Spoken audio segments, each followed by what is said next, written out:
Hello and welcome to my YouTube channel. Today I'll be showing you how to do a feather stitch. This beautiful stitch opened my eyes to all the wonderful things we can make with a crochet hook and some yarn. My phoenix was one of my first projects I made, and as you can see I've used the feather stitch on the wings. In the coming months I hope to create a new and improved phoenix wall hanging, so make sure you subscribe to my channel so you can be notified when it is out. You can use one block colour for your feather stitch, but in this tutorial I will use contrasting colours just so you can track where the yarn goes and see the effect it leaves. So we're going to start off with a slip knot, and we're going to chain an odd number, so let's go for 19.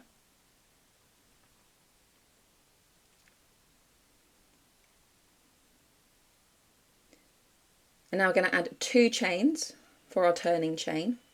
We're going to half double crochet in that third chain from the hook, and now we're going to half double crochet all the way along to the end.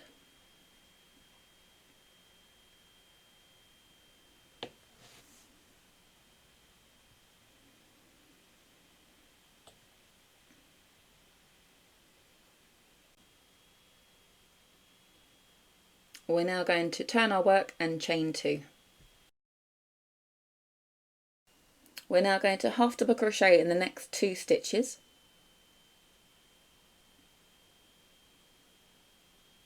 We're now going to chain 1, we're going to skip a stitch and then half double crochet in the next stitch. Again, we're going to chain 1, skip a stitch and then half double crochet in the next. We're going to do this all the way along, so chain 1, skip a stitch, half double crochet in the next. So we're creating a little gap, as you can see.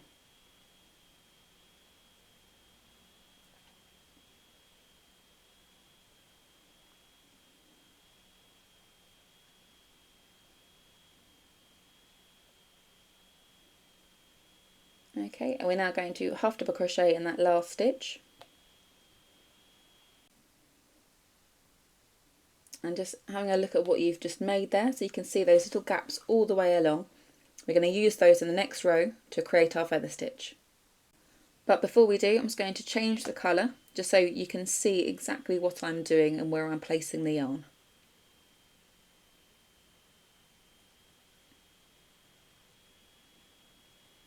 So we're going to turn our work and chain 2 just to finish off that row. Now looking at your work, you should have a large gap, a smaller gap directly beneath it and the gap next door. These are the spaces we are going to be using for our stitch. So let's get started. We're going to yarn over and we're going to insert in the first large gap. We're going to yarn over and pull through, drawing up a loop on the hook. And we want to make sure that the crochet hook is parallel to our work, and we really want to make that about 1 centimetre above, just so that the feather stitch doesn't look too tight. So we're going to yarn over and we're going to go into the gap beneath the larger gap. We're going to yarn over and pull through, doing the same, so we're drawing up that yarn so it isn't tight. We're going to yarn over again and go into the next gap, yarn over and pull through, and you should have 7 loops on the hook at the moment. We're now going to yarn over and pull through all of those 7 loops on the hook.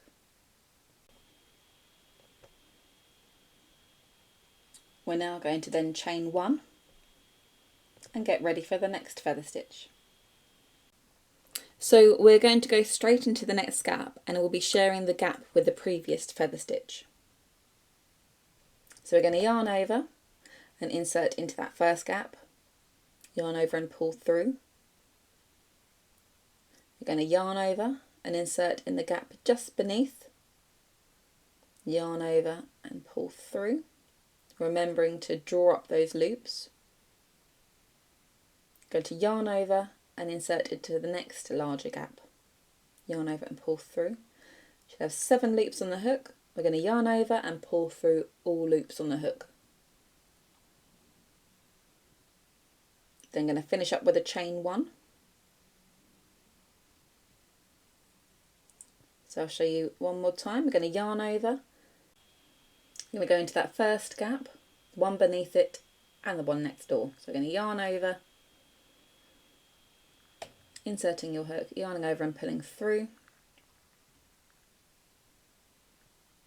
yarn over to the small gap beneath it, yarn over, pull through, yarn over into the next gap, yarn over and pull through.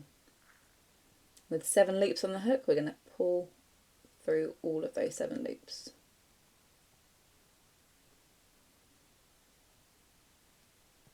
And then we chain 1.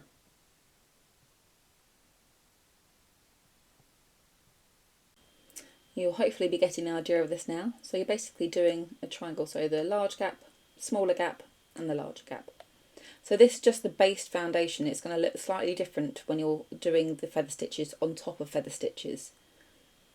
But this is how you get started. Okay, and you can see that beautiful effect coming in now. We'll just finish off this row, and I will show you how we're going to put the feather stitches on top of other feather stitches for the next row. Okay, we're just going to half double crochet in the last 2 stitches. I'm going to change my colour here just so it's clearer for you for the next row. We'll turn our work and chain 2. I'm just going to half double crochet in the first stitch here. So looking at our work, we want to go in the large gap and the gap beneath it and the one to the side. So we're going to yarn over and go into the first top gap, yarn over and draw up a loop, yarn over and go into the gap beneath, yarn over, draw up a loop, yarn over and jump over that blue feather stitch and into the next gap, yarn over and draw up a loop. We're now going to yarn over and pull through all 7 loops on the hook and chain 1. Okay, so it's the same idea as before. So we're going to yarn over and go into that top stitch, one beneath it and one to the side. So we're going to go in the first one, the one beneath, jumping over that bottom feather stitch into the third. I'm going to yarn over and pull through and chain 1. So you get an idea that it's sort of the top, the one beneath it, and then one to the side. So there's 3 gaps that you want to aim for.